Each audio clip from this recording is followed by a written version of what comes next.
Gospel according to Luke, the 13th chapter.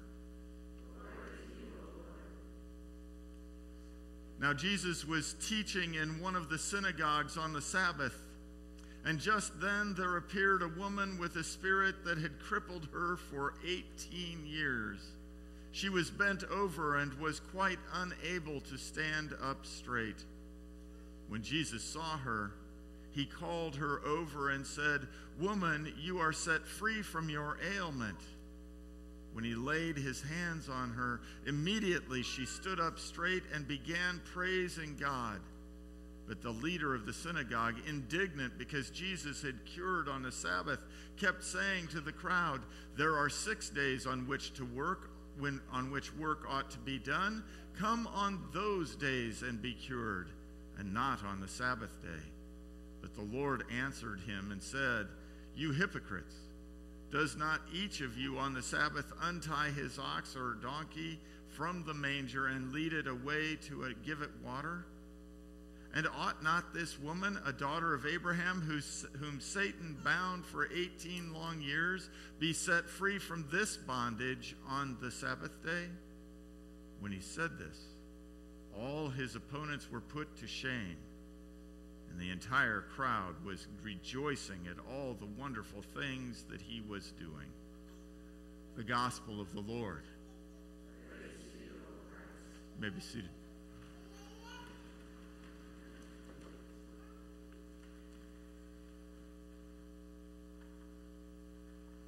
Over the past several years, there's been an emerging understanding of Sabbath. And in many ways, this isn't a new thing at all. But what challenges the faithful people today is the question at play in the readings that we hear. Too often, I hear a lament around the church and around the community. Sunday was once reserved for church and for family and friends and for rest. Those who had to work, whether on the farm or in the healthcare industry or in public safety or any other of those areas that are necessary to the life of the community, were expected to work a minimum of time. In fact, there were laws, blue laws, that restricted secular activity pretty severely until well into the 20th century, certainly when I was young. Stores being open was the exception on Sunday and not the rule. The lament names a reality that more and more activities compete for time on Sundays. Stores are open and workers must work. Sports activities seem to be scheduled earlier and earlier in the day. There is much competing for the prime real estate of Sunday morning. And faith life seems to be taking a back seat. The lament suggests that what is wrong with society today can be tracked to this erosion of keeping the Sabbath, at least like we used to. The truth of the matter is that the blue laws enforced a very particular religious understanding of what Sabbath taking is. I'm no lawyer, but I wonder about the constitutionality of enforcing through the law that one religious interpretation over and against others. It is not dissimilar to the arguments about prayer in school and the like. Each of these begs the question of government establishment privileging one religion over another, indeed, even one denomination of Christianity over another. But there is a larger concern underlying all of this. If the government takes responsibility for enforcing Sabbath taking, then what of personal responsibility for living faithfully? In the readings today, there are two divergent impulses, or so it seems, and they appear to be irreconcilable. In the first reading, the church hears Isaiah hold forth, talking about what the Sabbath looks like in terms of care for neighbor and so forth. And he concludes in this reading, if you refrain from trampling the Sabbath, from pursuing your own interests on my holy day, if you call the Sabbath a delight and the holy day of the Lord honorable, if you honor it, not going your own ways, serving your own interests, or pursuing your own affairs, then you shall take delight in the Lord, and I will make you ride upon the heights of the earth. I will feed you with the heritage of your ancestor Jacob, for the mouth of the Lord has spoken. Isaiah is speaking to a people who are preparing to rebuild what had been destroyed as they return back to Judah, back to Jerusalem after their exile. There was an understanding that unfaithful behavior by the society, turning toward their own interests, had led them down the road to destruction. It is worth paying attention to. Sabbath is about attending to relationship with God. Certainly the first biblical reference to Sabbath is in Genesis, when God finishes God's work of creation and rests. The invitation for we creatures is that we follow suit, to take time to rest.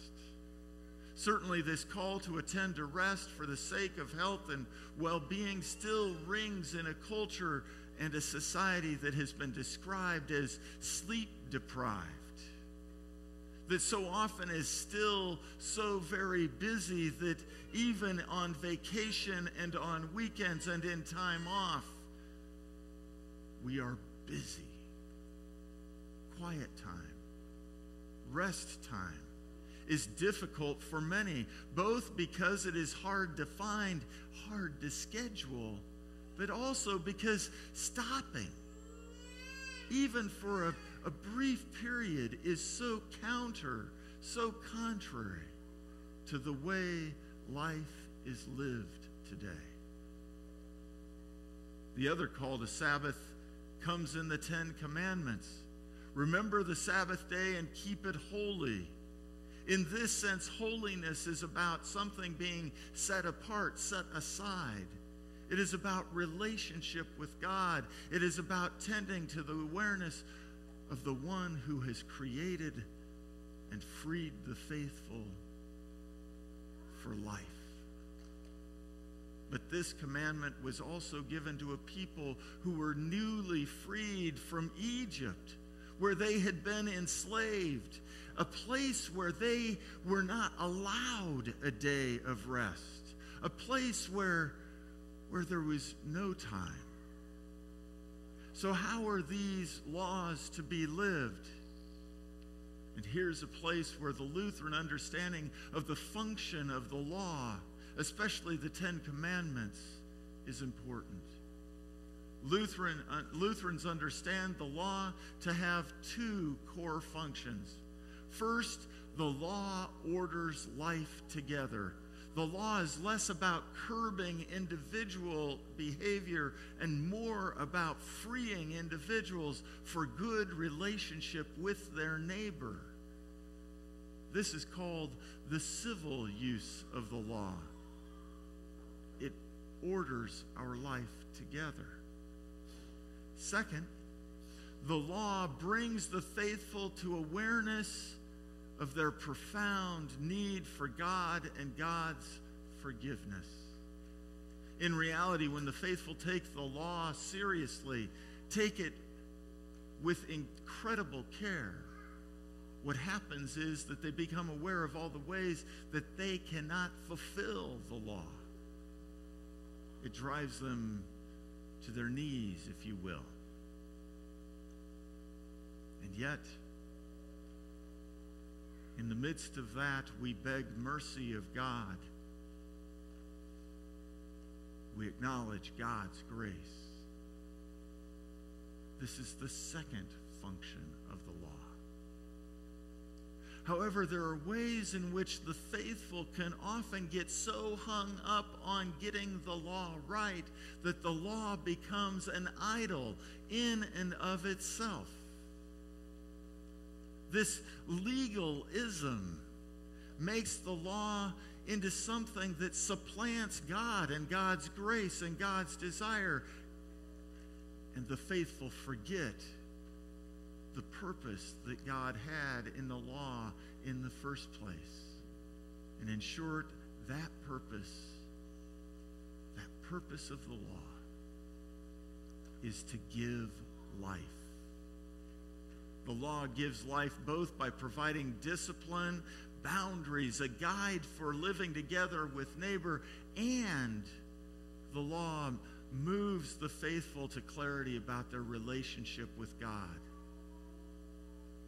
Legalism enforces the law for the law's sake. Is this not what that synagogue leader had gotten caught up in today as we heard it? To be sure, he was not saying that healing cannot or should not happen. What he was saying was that the Sabbath needs to be protected in such a way that you don't come for healing on this day.